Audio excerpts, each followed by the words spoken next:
What's up, nation?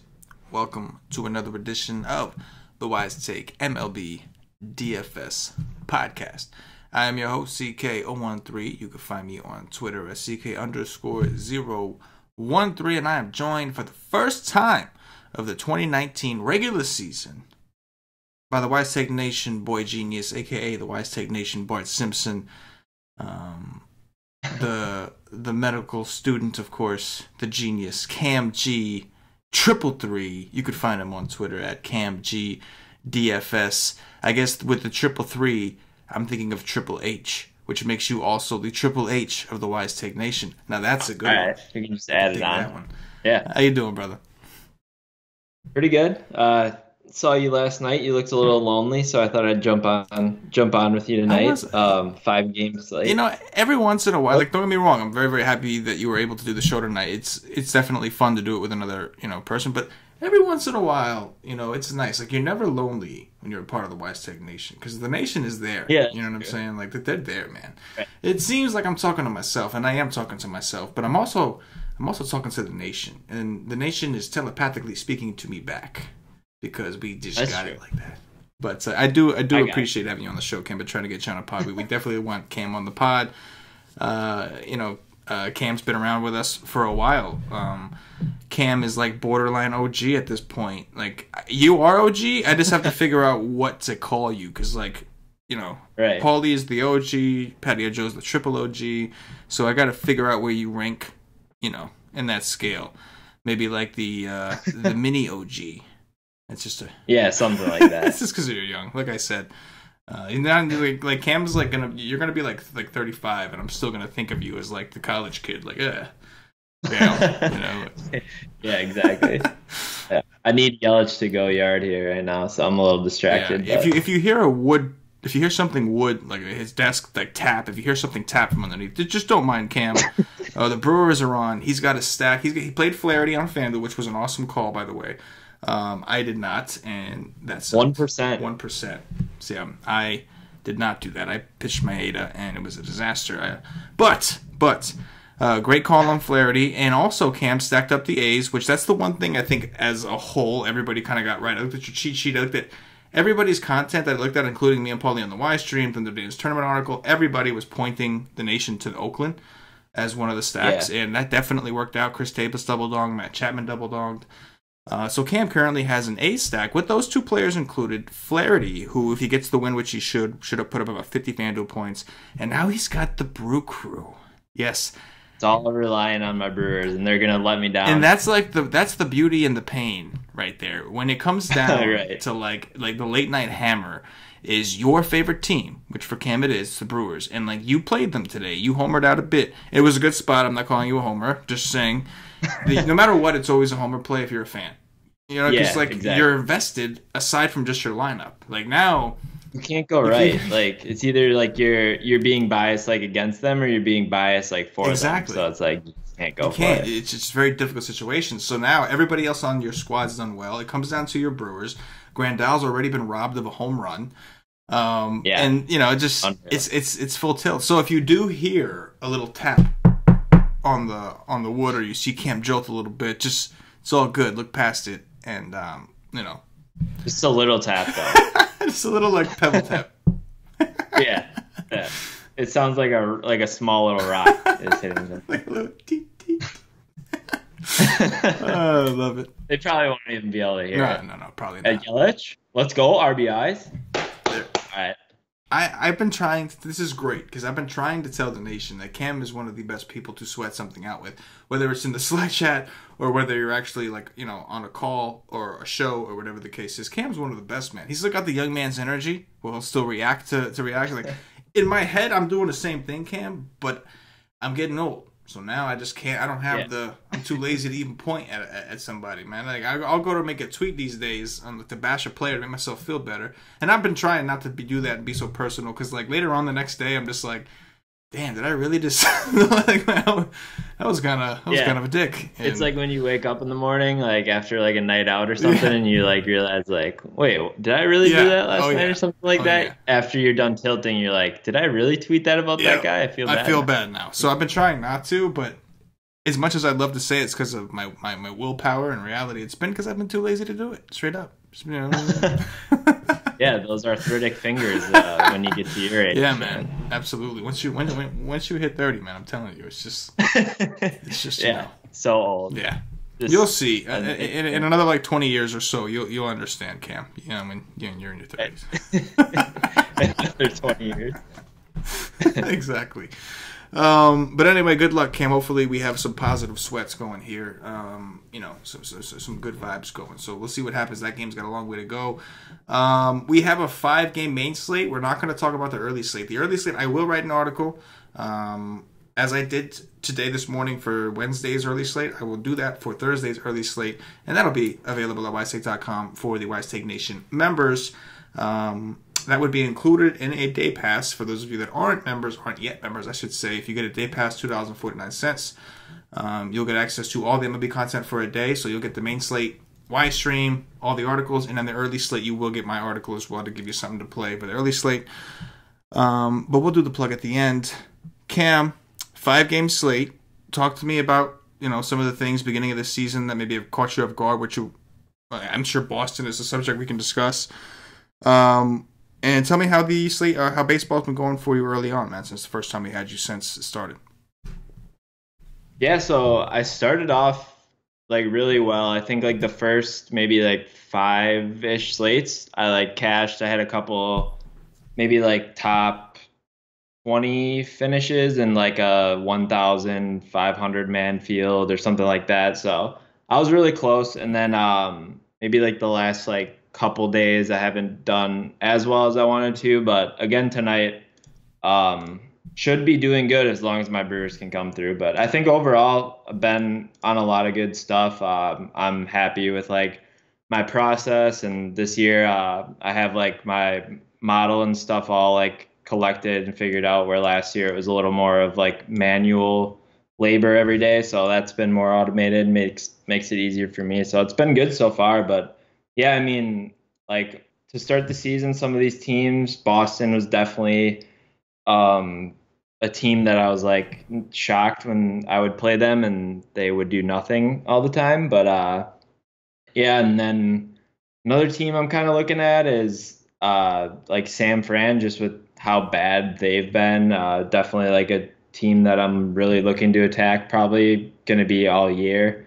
And then the Cubs, just like on this slate, I mean, their pitching's been really bad this year. So I feel like almost every team that goes up against the Cubs is viable, just because how bad their bullpen's been and along with their starting pitching. But it should be a good year. My Brewers got off to a hot start and kind of cooled down once they went to the West Coast. But your Mets are looking pretty decent, right? I'd say so. Yeah. Besides last night, I don't even know what happened. Yeah, man. No, I don't know. Yeah, every once in a while, gonna. It's a shame. You know what I like about that? What's that?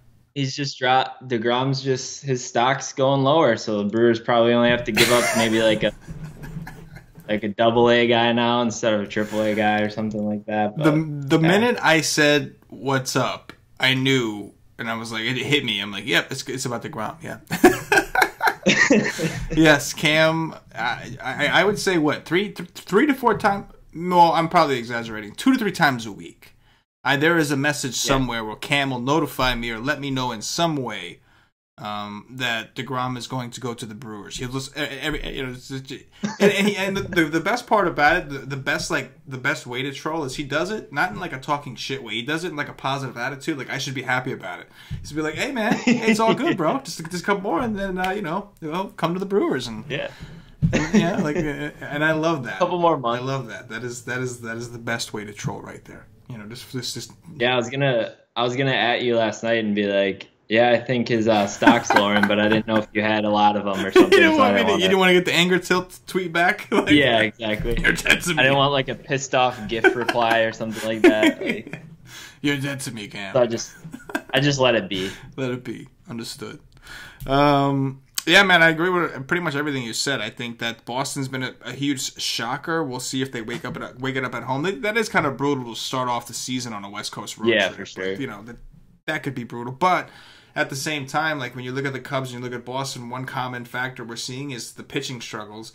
and that's on the team. You know what I'm saying? Like, you got to get these guys ready to come in, and it's not just like we're talking about one pitcher from out of the 5 in the rotation. We're seeing multiple pitchers coming out here struggling to start the season. Boston, for the first week, it was like if you figured out ASAP to attack Boston pitchers that first week, like you were doing pretty well. They were really, really struggling. So you mentioned the Cubs and Boston. Those are two pretty good teams that have pitching staffs that I wouldn't necessarily, aside from like Chris Sale and you know, they have their aces, but I wouldn't like consider them like superior pitching staffs necessarily in terms of their strengths. But what we're seeing from them is like below average type shit. It's like really, really horrendous. So that was definitely a shocker for me too. Let's go ahead and start talking about this one. We're going to go over the pitchers as we do. Before we get into tournaments, let's discuss cash games. Cam is going to take a look at FanDuel for us, where I look at DraftKings, and we can discuss this. So I'm thinking John Gray. I mean, he's just right where the Giants are implied for one of the lowest totals on the board. They've been a terrible offense overall. Great park is like, that's got to be the guy, right? Yeah, I mean, you can't.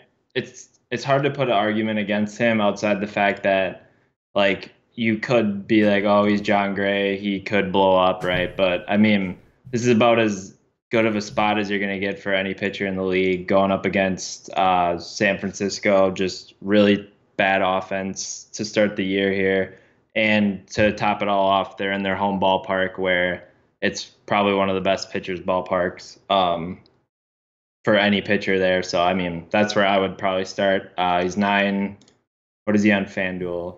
He's 8.5 on FanDuel. So yeah, he's like the third. He's the third highest price below Gossman and Musgrove. So yeah, I think that's a really good place to start. Whenever you're rostering Gray, like, you always know that there's some added risk just because he can get hit around sometimes. But this is probably like one of the best spots for any pitcher. So I'm with you on that. Yeah, and I would agree there. As far as now, this is more of a DraftKings thing. You got to take it a step further in cash games. The SP2 is kind of the question mark, because that game in general has the lowest total on the board. But like, I just, you know, I'm looking at Jeff Samardzija, and I'm just like, no way. And then it's kind of interesting to look at the scope, right? Like, Eovaldi's 8.6. You could try to do the double spend up. Like, I think Eovaldi would be the next in contention just because it's Toronto. What do you think, man? Like Toronto's been terrible, right? Like, yeah, that's something that I was thinking is like Toronto's been so bad, but then, I mean, I'm looking at Eovaldi's numbers like to start the year off too, and he's been probably just as bad. Really not getting like a whole ton done, like not getting anyone to swing and miss at all. Like, I don't know. It's one of those spots where like I feel like Toronto usually comes to play against Boston too. I don't know. That's a tough spot. I just don't necessarily know if I love him, just because I feel like he's got, like you mentioned before, like Boston pitching has gotten off to a tough start. So he would be someone I have to look into. Another guy that I guess I could mention. What am I looking at right now? Oh yeah, okay. I'm taking a look here at Godley, I think, could be in consideration for SP2. We're looking at a team here for San Diego that just strikes out a ton. What did they strike out? They struck out a good amount against Greinke, right? I believe so. Maybe like last start or 2 starts ago. But Godley's usually pretty safe for the most part. Majority ground ball guy, pitching at home here.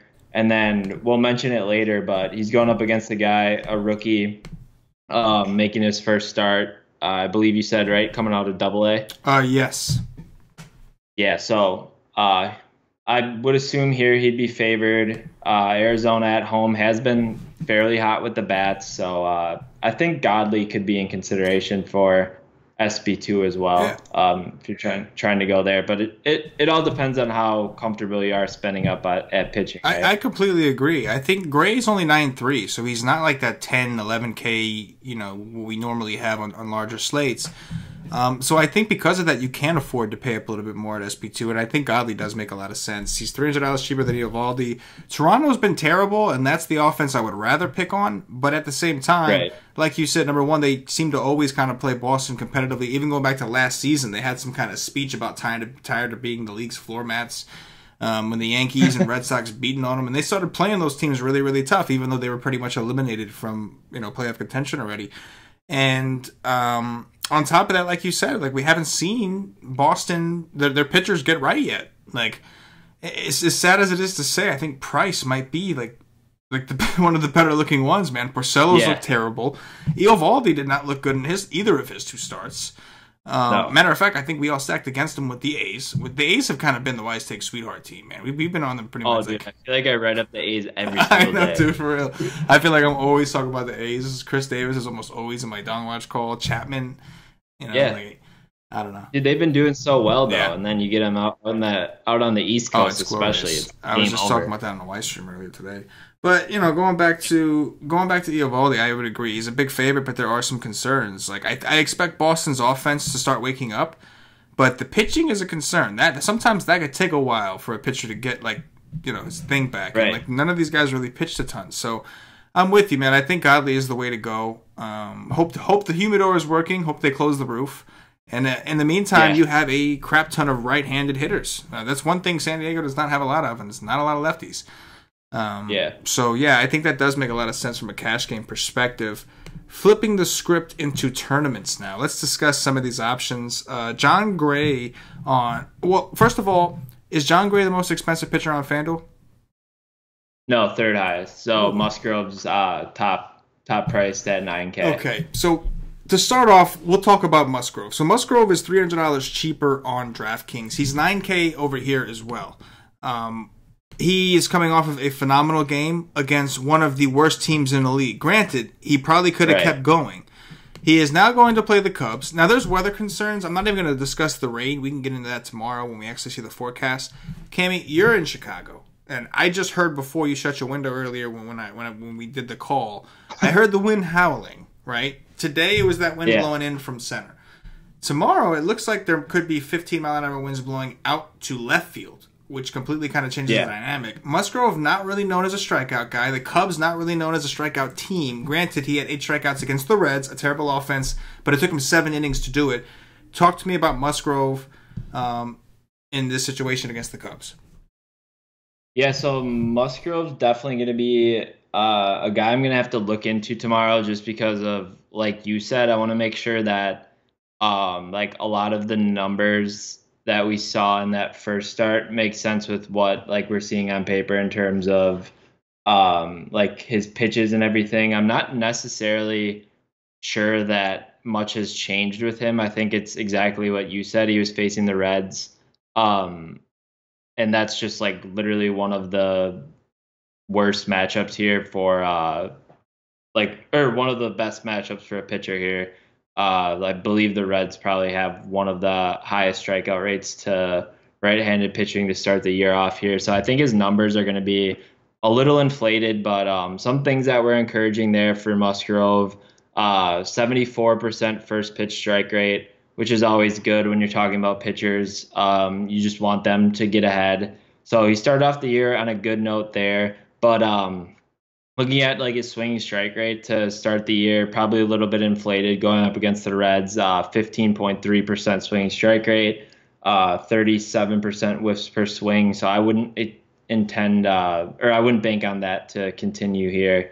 I think he's definitely not going to be crossed off my list whatsoever, but just looking at some of his stuff, I'm not exactly sure that he's some new and improved pitcher and going to go out and just mow the Cubs down right away. Yeah, I'd have to agree, man. I think the price, I understand why they did it, but the price, it seems steep. Granted, I would imagine, now, again, we're taking the weather out of this, but I don't see how people are going to, on DraftKings or FanDuel, pick Musgrove over a John Gray, unless they're just doing it either because they don't know better or they're just doing it because they know it's going to be different. Right. Yeah, so, I thought that was interesting. Who's the second most expensive over there? Eovaldi? Second is Gaussman, going up against your Matz. See, that's an interesting price discrepancy. How much is Gaussman over there? 8-6. He's 8-6 on FanDuel. I mean, on DraftKings, he's 7-5 against the Mets. Oh, really? Yeah. So let's talk about Gausman real quick. We could have talked about him either top tier FanDuel or SP2 DraftKings, but he's playing the Mets. One thing I will say about the Mets, their offense has been pretty good. Today, they literally, it wasn't a good offense. It was just, they walked. They constantly walk. Literally, most of their runs came from just walks. But they are striking out a pretty good amount to righties right now. Brandon Nimmo, Michael Conforto, what's his name? Peter Alonso, who's been awesome, big time home run threat. He's been like Joey Gallo so far. It's either he's double donging or he's striking out 3-4 times. Yeah. So talk to me about Gausman, and again, like in comparison to a John Gray, because on DraftKings that sounds like a pretty interesting pair, Gausman and John Gray. On FanDuel, you got to pick one, but like the prices are completely reversed. John Gray is actually cheaper than Gausman. Yeah, I think he's definitely like a tournament option tomorrow. Like you said, going up against the Mets. I'm trying to pull up the numbers right now, but I know they're one of the higher teams in the league in terms of strikeout percentage versus right-handed pitching. So I always obviously factor that in. I'm gonna try to check. Yeah, so they're eighth in the league so far to start the year at 26.3%. And then like you touch on what you said about Eovaldi. So the Blue Jays versus righties are striking out 30% of the time. So obviously a really good matchup there as well. But this is a good spot for Gausman going up against the Mets. Like you said, that strikeout and being at home here, that could help him a little bit. And I don't mind the spot. I'm always going to take riskier spots for my pitchers. As long as they have strikeout upside, I can definitely live with a home run or two given up. Just because now in today's MLB, I hear a lot of arguments saying like, oh, he gives up a lot of hard contact, etc. But like I feel like that there's going to be a trend in the MLB now where that's kind of going to be just a common thing, and like a majority of guys are going to give up hard contact. That's just how the league's becoming. So if you give up hard contact but you still strike out a decent amount of guys like you did last time, going up against a team that strikes out a fair amount to start the year here, I can definitely take a shot on Gausman, especially at 7-5 on DraftKings. I think that's a really good price. Something that does concern me, it seemed like he was having a little bit of trouble finding the strike zone. 50% first pitch strike rate. That's a little concerning, especially against the Mets team that looked pretty patient at the plate tonight, but was getting a ton of swings outside the zone. So I think he's fine. I like him for tournaments. Being a 5-game slate, I think he's definitely has to be on your short list here at first look. Yeah, I mean, for DraftKings, it's got to be that they priced him down for Coors because he was supposed to be on Coors earlier today, actually, and it got canceled. Yeah. And they just forgot to raise his, the algorithm forgot to raise his price up because he was $9K in his first start against Miami. He went for 31 DraftKings points, and now all of a sudden he's 7-5. So, yeah, on DraftKings, it's going to be very hard. He's probably the one you go. He's probably the SP2 in cash, now to come to think of it, right? Like, at that kind of price, you're getting such a bargain. I would imagine he's going to be very popular, unless people get scared off by the park or the fact that it's the Mets. But yeah, Gausman's going to be hard not to like tomorrow. Talk to me. You know, the more I think about it, if I was to fade Gray, I love John Gray right now, night before. But if I was to fade John Gray on DraftKings, like I've already said, I don't really like Musgrove. I think it would have to be for Eovaldi. Right, because like you said, like against righties, Toronto's striking out like a 30% clip, and right. I know Boston starters have started off cold. We just went on the whole rant, but at the same time, if you think about it, he kind of started off against two of the worst opponents. Like they happened to catch two of the hottest offenses in the game, right? Like Oakland was started off the season pretty hot. Seattle started off the season like red hot. So now he's finally going to get a chance to take on Toronto, and I'm pretty sure like. Sale was the last pitcher to pitch for the Red Sox against Toronto, and he got lit up by Toronto. Toronto lit him up. It wasn't like massive home runs, but they kind of chased him out, and they put up a bunch of runs on him, gave him an L. So from a game theory perspective, if I was gonna pivot from Gray, I think it may be on a guy like Eovaldi. Like I'm comparing them because of price. That's the reason I'm comparing them. You know what I mean? Yeah. But I just had to get that. I mean, what do you think? I know we talked about it, but like, does that make sense? The Eovaldi stuff? Yeah. So to me, it makes sense in terms of the matchup, right? I think like that's. I mean, looking at this slate quick, I can't really see another matchup that I don't think is more appealing than. I mean, outside of John Gray versus San Francisco. Right. That's what we're comparing it to. So we're saying if we're not going there, the obvious, then where as an SP1? Right. Yeah. I mean, then it's Toronto because, like I just said, they're the second highest strikeout rate versus righties.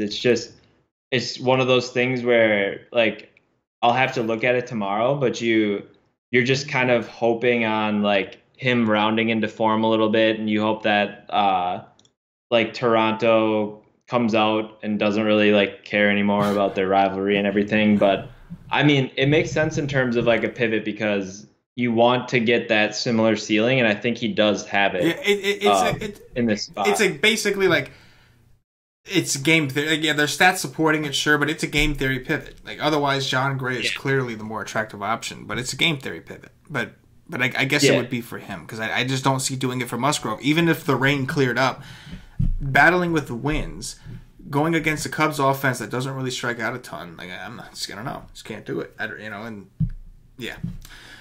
Yeah, I don't like Musgrove tomorrow at first look for sure. I'm with it. Talk to me about some of these. Well, I guess the only person that I want to ask you about that we haven't talked about yet is Steven Matz, and the reason I want to talk about him. Number one, we know ownership on him should be ridiculously low, as it should be, because he hasn't looked particularly great out the gate. Plus, it's the Braves. But this is the proverbial Coors hangover spot, as Patio Joe would probably be upset if I didn't ask you about this. We've noticed that sometimes teams have a tendency to come out a little slow their first game out of Coors, right? Atlanta is out of Coors. They did have a day off because of the rain. Today they were playing. Yeah, they got rained out today. Is why Cosmo's going. First game out of Coors. Does that give you any interest at all in Steven Matz, or is it just hell no? There's just too many other guys I like. There's no way I'm pitching this dude. No, so I actually wanted to pitch Matz again in his last start versus Washington. I just didn't really have the balls to do it. But I saw something. He like changed like his pitches a little bit. So I wanted to do it, but I didn't have enough stones to do it, so I didn't. But it ended up working out. He struck out eight or so versus Washington, the Mets. Or versus the Nats, the Nationals. So yeah, I mean, he looked good in that start, and I think versus Atlanta, it's definitely an interesting spot because Atlanta's been on fire. They get a lefty, right? You get Albies hitting from the right side, which I prefer from the right side. You get Camargo versus a lefty as well. So a lot of people say like death taxes and Camargo versus a lefty. Donaldson people say that? versus a lefty. Yeah. Who says that? I see that on Twitter. Oh, really? I see that on Twitter. People say that shit? No kidding. Don't get me wrong. I like Camargo. I just didn't think he was that like well known just yet, But anyway, keep going. Yeah, and then it's like, yeah, you always got those guys that are like lefty special, like Wilmer Flores and versus shit. Lefty, yeah, that was a good one. Yeah.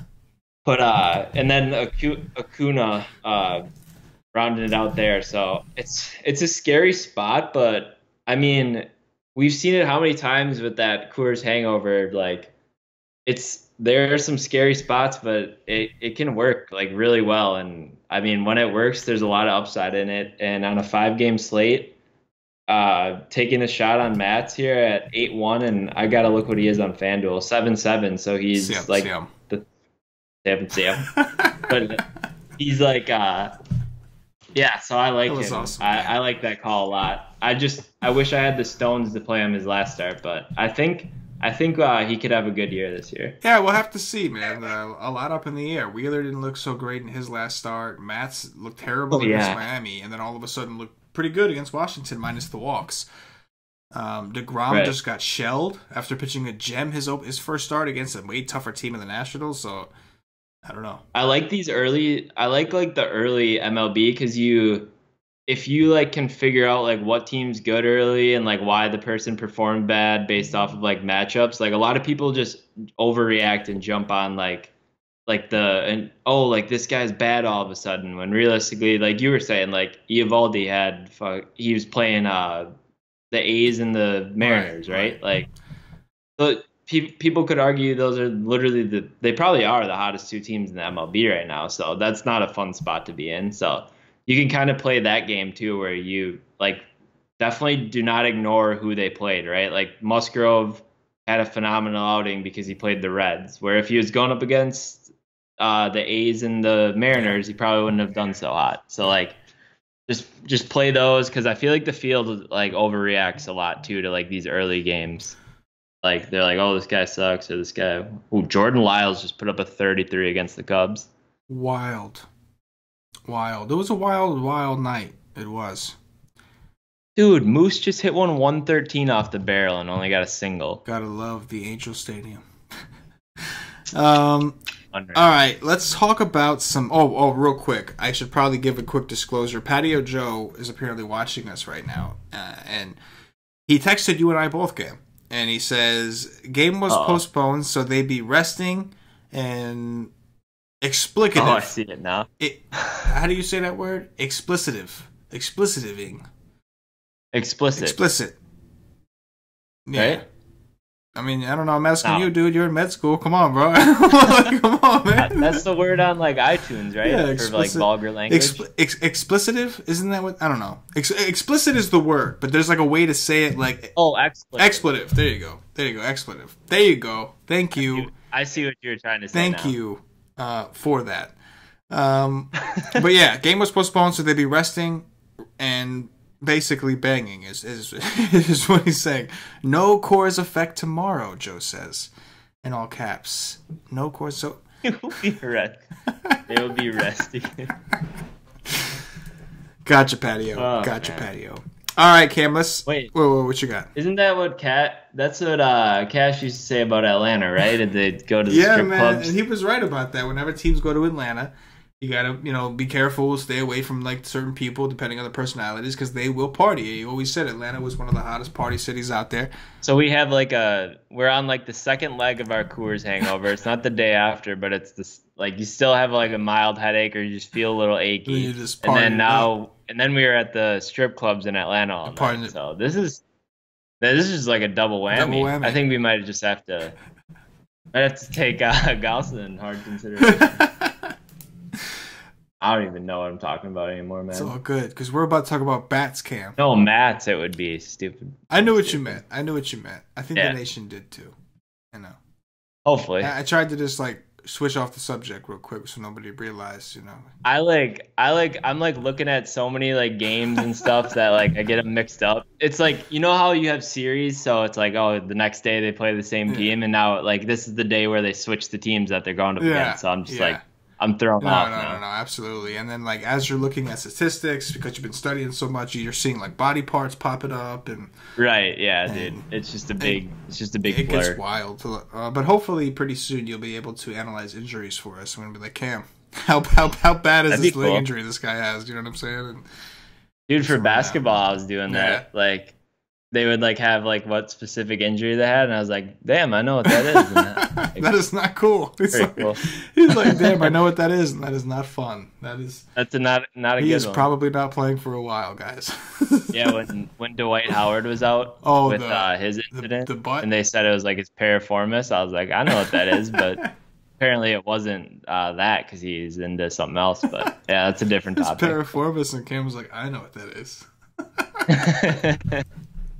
That's awesome. Oh, yeah. All right, let's talk about some bats, Cam. We talked about a lot of these guys that we'd be interested in pitching. I think the hot spot we should probably discuss first off is going to be the Cubs game, because that's going to be right by you. And because that essentially I would think is going to be like the Coors type situation. Everybody's already learned about the Windy City winds, how strong they are when they're blowing out. We've seen the runs significantly increase. There's some rain, so this game may have some rain. We'll have to look into the forecast tomorrow. But let's start here. Do you have interest? We talked about not wanting Musgrove. I would assume that means you like the Cubs bats at least a little. Yeah, I think this is a pretty good spot for them actually. Just being at home, they usually play better at home in general. And I mean, when the wind's blowing out 15 miles per hour to left, I definitely like a lot of these bats. I mean, Baez and Bryant are probably the two guys that are going to be affected the most by the wind if they pull the ball to the left and Bryant's looping swing and Baez's looping swing, they tend to get the ball in the air a ton. So I like that a lot for those two. Going up against Musgrove here, I'll have to look into it more, but just first glance, I think it's a good spot. And then Rizzo as well. For lefty versus Musgrove, I like that a lot. And then even some of these guys at the bottom have been hitting. Jason Hayward's been super hot. He, I think he hit like 3 home runs in the Brewers series. I think he had another really good game tonight.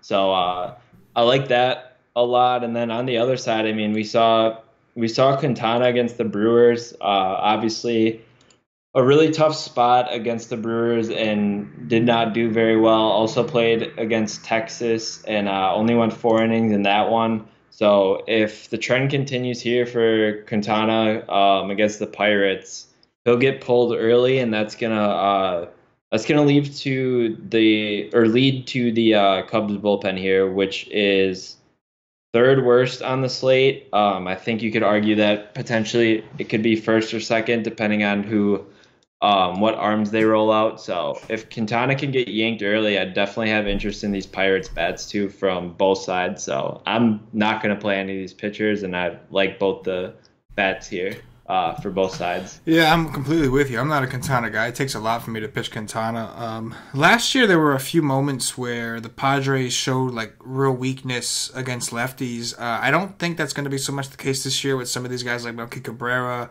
Um, um, like even like Eric Gonzalez is some of these like more pesky hitters. I think that they'll show a little bit more consistency against lefties. Don't get me wrong; they were hitting lefties when they were hitting them, but they were also striking out a lot more. I don't expect to see that be so much of a trend this year, but we'll have to see on how the kind of year King does, the kind of year Pablo Reyes has, and some of these other supporting cast guys. But I'm with you. I think that this is a great situation for bats.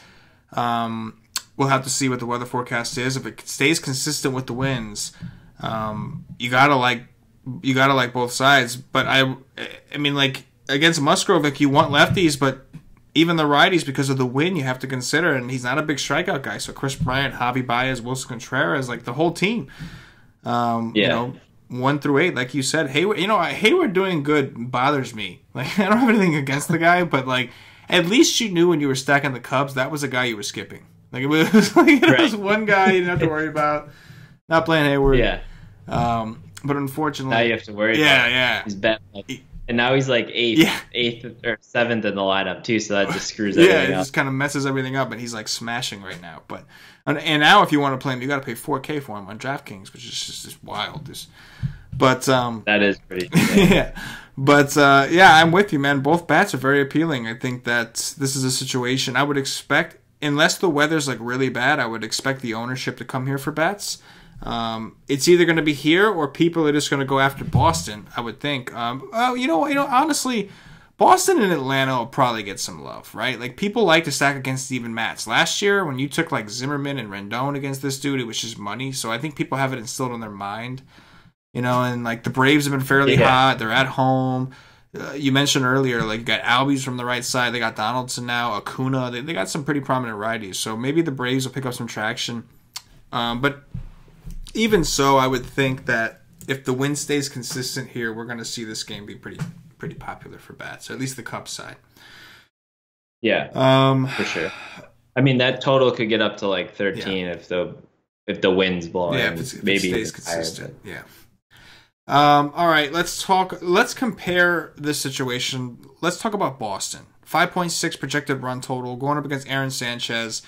They've been a little slower to get things going, but it looks like they're kind of starting to. They do have Dustin Pedroia back, who has not really done anything, but some of these guys have been hot. Benintendi's been relatively hot. Mitch Moreland's been pretty hot. And JD's been fine. I think he's just kind of, again, like we know Boston has a very hitter-friendly park. Yeah. They spent most of the season Last year they played even better at home, and now they're finally home after a West Coast road trip. Like, is this a good spot to go after these Red Sox against Toronto? Yeah, so I mean, I figured Sanchez had history versus Boston, but looks like they have like over 200 plate appearances versus him. So they've seen Sanchez a lot. Haven't had great success against him. I'm sure they've gotten to him a couple times, but in general, they haven't hit him that well. But um, yeah, I'm definitely interested in Boston here. I think Sanchez is a guy who's like, he's probably an average pitcher. I don't think he's terrible, but I don't think he's like anything special. Usually gets a decent amount of ground balls here. Not as much to start the year, but I mean, Boston at home, I feel like you were saying, like definitely a different team, and I'm willing to just bet that they'll pick it up here at home, and it's tough to ignore like a lot of these studs on such a like small-ish slate, 5 games. So yeah, this is just an offense that can put up runs in a hurry, going up against a pitcher that's really nothing special at all. So I'm definitely with Boston here, even if they've gotten off to somewhat of a slow start. So I would assume they'd be popular though, right? Yeah, I would think so. I guess it depends on the Cubs situation, but the good thing is between the Cubs, maybe the Pirates, the Red Sox, and Atlanta, there should be a pretty fair distribution. There's one other team I'm going to ask you about, and then we'll go ahead and do the cash game core build and top threes and all that stuff. The last team or pitcher I want to ask you about. We talked about John Gray. We do have the Shark on the other end of this game in a great ballpark for pitching, not a good ballpark for hitting. The Rockies haven't particularly been impressive offensively. They're a little banged up at the moment. But the Shark has just not been good. He's just been bad. He's been one of the more gas can-ish pitchers on the slate.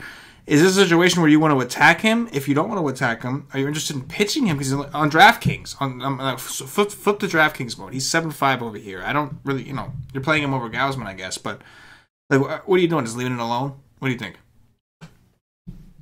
Yeah, I mean, so Samardzija's 5'9" on FanDuel, and then the second lowest priced guy is 6'8", which is Eovaldi. So Eovaldi is 6'8" over there? Yeah. Oh my god, I can't believe we didn't discuss that before. I didn't realize that. Holy shit. Yeah, so that's interesting. Yeah. Yeah, very. Yeah, I honestly just noticed that too. Like I didn't really pay that much attention to FanDuel side because we were looking at DraftKings, and I saw that Eovaldi was up there, so I just assumed that he was going to be somewhat up there. But yeah, Eovaldi's 6'8", so I mean against Toronto, wow, that's interesting. Can't get much of a get right spot versus them, right? I mean, he ain't getting right if it's 6'8". If you can't return tournament value on 6'8" on FanDuel, then it's definitely you. You know what I'm saying? Right now you're wondering, was it the road? Was it the spring training? No, it's you. If you can't pay off 6'8". Yeah. Right, exactly. Wow. No, I mean the encouraging thing about him is he went 5 innings in his both starts, so I guess that's fine. But yeah, on Samardzija here, 5'9", at home in a super big ballpark. I mean, I'll take a second look at it. I'm not loving it to begin with, but I mean, the Rockies are a team, like you mentioned. Their lineup's kind of struggling here. They have Blackman projected in the one hole tomorrow. I believe he left with an injury, so he should be back. But if he's out, their lineup's even more gross. But really, the only guys I'm worried about is like Arenado and Story, and outside of that, you have Desmond, who's kind of washed, Fuentes, Garrett Hampson, Tony Walters. Like, those are guys that you're really not worrying about. And then Tapia in the 2 hole. So it's kind of a two-headed monster if Blackman's out. And it's tempting, right? Because Colorado does struggle on the road. I don't know, but we'll see. I like Arenado and Story for sure. But outside of that, I just don't think I can pitch Shark. No, I'm with you. Just dying. I recommend those of you who maybe didn't catch it, because just like go back and listen to what Cam said a little bit, analyze what Cam said. I know what you really said was clean about Tapia in the 2-hole. Is that why you were laughing?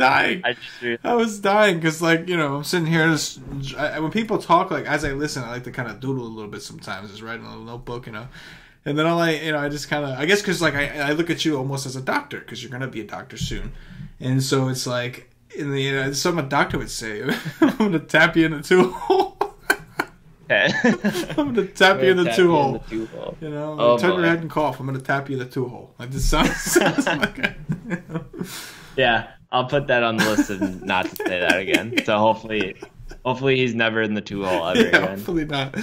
But yeah, I agree with you, man. Like, I think that if you're doing MME, you can grab some exposure. These Rockies are pretty cheap on FanDuel, at least. But yeah, I think that on DraftKings too, they're pretty cheap. Slow start, but it is the Sharkies terrible, so there could be some there. I think you go to the Rockies if you need the value.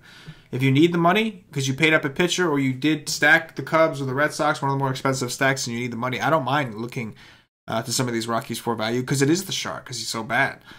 And it's a small slate, right? So, right. I mean, I don't even mind, like, Colorado.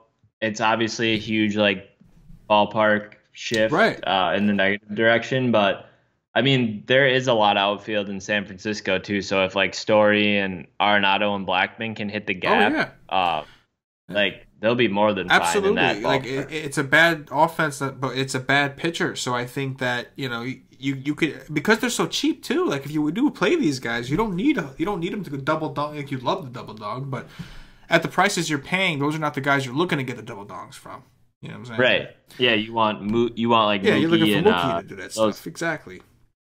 Yeah, Story's like 3.7 on FanDuel, so. Patio Joe with the zingers. I saw that. Patio Joe with the zingers. Cam is still working on getting in the 2-hole. He's bringing the heat tonight. He is bringing the heat tonight. Joey's on fire. Joey will be back on the podcast tomorrow night. It's always like, I always have, like, somewhat of a fear when I do a show with Joe just because I have no idea what to expect. Yeah. Like, he could just throw a curveball where I just have no idea. Yeah. Like, next thing you know, I'm just done for the day. Just airing out your, like, personal, like deepest and darkest secrets on the show, and you just don't even know how it got there because he'll just decide to hit you with some. You gotta watch yourself with what you say. You do. It takes a certain skill to do a show with Patio Joe. He's hilarious. All right, let's go ahead. Before we do, we're gonna go ahead and build a cash game. You got FanDuel pulled up, right? We'll start off with that one. We'll do a quick, like, a cash game course. It's a first look. So, guys, if you're listening to this, make sure you dig in tomorrow. And I recommend you do confirm with us at wisetake.com and kind of see what we've landed on at that point. You know, don't just rely on this particular thing. A lot can change. Lineups can change. And we haven't done it. You know, we're just talking as a first look. But we're going to do a cash game core for both sites. We will do the top 3 pitchers, top 3 stacks. Before we do that, going to remind everybody one last time. Here's the real plug. If you haven't already, check us out at wisetake.com. Make sure you guys get over there. Join the WiseTake Nation. We're a DFS community, and we are a DFS premium content provider. To be part of the community, you're going to need a monthly membership or higher. You will save a lot of money instead of doing day passes every day, but you'll also get access to our Slack chat. It'll really be, you know, you'll see what the community aspect is all about. Our members and some of our analysts are in there breaking down the slate pretty much 24/7, just all day. Basketball season was awesome. We'll be in there grinding it out come playoff time, which is coming up, and you know, baseball, it's already been off to a hot start. Already had a member win $50,000. We've had you know, Brody, shout out to him. That was wild. That was wild. Great way to start a season. We've had several commas, and some of these guys that are newer to baseball that are kind of, you know, understanding it, and we're going to be doing a lot more strategy sessions, all that good stuff. So come join us. If you don't want to do the monthly membership or the season pass, you got to see what it is first on the content side. Go for it. $2.50, all it costs to get you a day pass. You won't get the Slack chat, but you will get access to all the actual content, which is Cam's cheat sheet. You'll get tournament articles, cash game article, the Y stream, which is a live show we do 2 hours before lock, and anything else we do for that day. Sometimes Paulie might pop in and drop an article if he couldn't make the Y stream, or, you know, I now that basketball's over, I try to write a little bit more for baseball as well, kind of having to balance of both. So yeah, tomorrow, like I said, I'll be covering the early slate with an article, and then we'll have all the full content for the main. So get a day pass. Cam, let's start with FanDuel. Let's do some cash games. Who's the first guy we're looking at? Yeah, so I think at pitcher you just probably lock in John Gray at 8.5. Going up against San Francisco. I mean, John Gray's a pretty good pitcher. Really good ballpark, really weak matchup here versus San Francisco. So I think for cash games, you just started off there. Third highest price pitcher, so not even the top price guy on the slate. So I'd just start there with Gray. I think that makes a lot of sense. And we talked about Colorado, assuming Tapia is in the 2-hole. On FanDuel, he seems like a pretty solid value option against the Shark. 2-2 on FanDuel, right? It's almost min price. Or is the new min price 500? Yeah, FanDuel? I mean now right? Apparently. If you start the season off 0 for 50, they drop your min price to like $500. Everyone else is whatever, but that's wild. Oh yeah, but right at the gate, we got some value here. So I think, like, what do you think? Tapia decent as a value punt outfielder. Yeah. So I was kind of looking quick, first look, just at some punts in cash. I like that at 2-2 on the road. Potentially get an extra at bat over there. Pablo Reyes on the road, 2.2K min price on FanDuel, going up against Quintana, lefty, potentially with the wind blowing out like 18 miles per hour to left or whatever. So I don't like, those are the two kind of like punt guys right away that I was looking at. If you want to like start with a pitcher and a punt real quick. I think that makes a lot of sense. Even if you wanted to go with two of them, so that you can grab some Cubs and some Red Sox, because you know, I'm thinking like we're gonna want a Cub, maybe like an Anthony Rizzo type or something like that. But we're probably also gonna want a Red Sox, like Mookie Betts. Is the guy that kind of stands out to me. So by punting, and on FanDuel you do get the utility. So I think by using two punts over there, that could open some things up for you. I think that's an interesting point, Cam, for sure. But I'm definitely trying to find a way on FanDuel to get Mookie Betts, at least one Cub. Again, I'm thinking Rizzo. And then, like you said, the value guys with Gray. I think that's a good start. What do you think? Yeah, I like what you said. Mookie, I'd definitely dude, come on, Yelich. Mookie, I would start off with for sure. And then one of those Cubs if the environment's the same, right? Like Rizzo, Bryant, Javi, one of those guys. Boom, Shika. On DraftKings, we're going to lock in John Gray as an SP1. I think Gausman at 7,500, so we just do that as SP2, right? Like, he's going to make things so much easier for us, and he should be crazy popular at that price. Yeah. For show. He should be. For show. Value is a little bit tougher sometimes to find on DraftKings. They don't have a ton of these guys that are priced extremely low. It's like hidden too, because they like have a bunch of like guys who don't even play. Yeah, exactly. It's always hard when the lineups don't come out yet, because then like you could sit here and sort through like catcher for days, because there's literally like 500 catchers in the player pool. It's like, what the hell? Absolutely. I do think Tapia kind of fits this build, although we're not saving as much in comparison. Like, there's other guys we can also consider. But 3,600 I think is fair. We're not taking anybody against our hitters. Here we go. Actually, it looks like on DraftKings the Pirates are really, really cheap. So maybe that's where we get our value from. Melky Cabrera is only 3K. Pablo Reyes is only fucking 2.8. And I just dropped an F-bomb for no reason. I was just so excided. I'm trying to hold back on that. Pablo Reyes is 2.8. Just start dropping F-bombs about it. We'll go Pablo Reyes, which should help us get Mookie, who I think we still want. 5,400 from Mookie. Ooh. And how much is Rizzo here? 44. That's not bad, dude. John Gray, Kevin Gausman, Rizzo, Pablo Reyes, Mookie Betts, and I'm working with like 41.20 per position for catcher second. That's not bad. Yeah. That's good. That's it. It's right where you want to be. Right where you want to be, Daddy-o. All right. Let's do top threes, man. Top three pitchers tomorrow. Or today. Yeah. So top three for me, I like I just said it. I like John Gray on FanDuel for sure, going up against the Giants. This is definitely first look, but I'll have to break it down tomorrow. But Eovaldi's tempting in tournaments at 6.8 on FanDuel. I think he's way too cheap for the matchup against Toronto. And then Probably the last guy I'm looking at, honestly, is Godley at 8K, just going up against the Padres, who they do have power, but they also strike out a ton. I'm with it, man. On DraftKings, I'm going to go with John Gray, number 1, more the obvious choice. I think Gausman right now is looking like a number 2 due to the misprice. And then Eovaldi would be number 3. You're not getting the discount you are on FanDuel playing him on DraftKings, but I think that you are... you could be getting a little bit lower ownership. I think most will go up to Gray. And if not, I mean, it's still Toronto. So we'll do that. Someone just asked in chat, what about the pitcher going up against Colorado? That's implied for 3.8. Like, I mean, Samardzija? We touched on it. Yeah. It's Samardzija. He's not a good pitcher. Like, it's probably a really low total, as these games are usually in San Francisco, but I think it's a spot probably we were talking about that we wanted more attack for like value bats, right? Yeah, no, exactly. Hey, we touched on Samardzija. I just think that, you know, you have Gausman at the same price.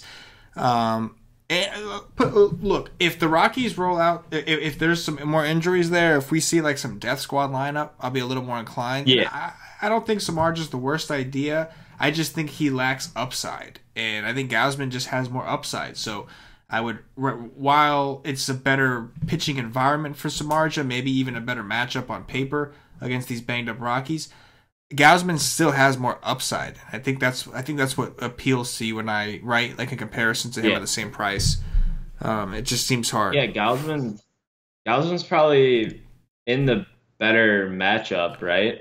Against the Mets, who have struck out more. It's tough to say. Like, he's the better pitcher. There's no doubt about that. The Mets are way better. The Mets are striking out a lot more so far to start this year. The younger guys are striking out. The thing is, the Rockies' actual offense, like once you get past like Desmond, it gets pretty bad. Like, I just look for like, I'll give up like a home run or two, but like I want those like strikeouts. Right. Yeah. You know? No. Exactly. Like, I don't want Shark going there and throwing like 90% of pitches in the zone and getting like ground balls to the shortstop. And then he goes 6 innings, you're fine. Then that 7th inning, he gives up 5 runs, and now you have nothing. Right. And then you're at a 12. Yeah. No, and strikeouts are king. I prefer to go with the strikeouts as well. I think Samardzija will have some traction for some, but just I prefer Gausman at the same price. Like, strikeouts are king. We're gonna go with the guy that gets more strikeouts typically. Top 3 stacks, Cam. So I like Boston for sure tomorrow. Probably the Cubs, and then 2 contrarian stacks, potentially, depending on how the weather is the Pirates, but then I also have interest in the Diamondbacks, which we kind of glossed over, but going up against a really young pitcher making his first MLB start, and the D-backs have been really hot to start the year, and at home in a pretty good spot here. So I like them as kind of like 2 contrarian potential off the wall stacks there. I like it, man. I that's also a really good point. We had mentioned you had mentioned earlier about the kid, and you're right. We didn't really touch on it, but yeah, the D-backs have been a fairly hot offense. And this kid that's coming up, man, he pitched 1 start in Double-A, and the rest of his career has been in Single A, AA+. So, I think that that's a good point. Arizona could be kind of sneaky. I got Cubs, Red Sox, Pirates, more chalky, obviously. We'll see what I land on tomorrow when we dig in more. But first look, they look the most appealing, and I'm sure that's where the ownership is going to be for the most part. Let's play some Dog Watch, Cam. We'll get up out of here, man. Who's hitting home run tomorrow? Oh boy. Let's go with David Peralta. I like it. I'm going Rizzo, Chalk City. Yeah, I like Chris Bryant. Word. I'm gonna go with Mookie. Mookie Betts. That cash game Corey built is about to win everything. Let's get a Pirate in here. Let's go Marte again. I like it. I'm going to go with Acuna Matata, man. Yeah, I like that. He's been hot. He's been heating up. And because it means no worries for the rest of your days. There we go. Did you please tell me you saw The Lion King? Is that still a thing? Like, do people still watch? You know who? Yeah, I've seen it before, but like, I don't still sit down and watch it. Cam, it's okay, man. It's not as like, you know, looked down upon as it used to be, man. It's okay. You know?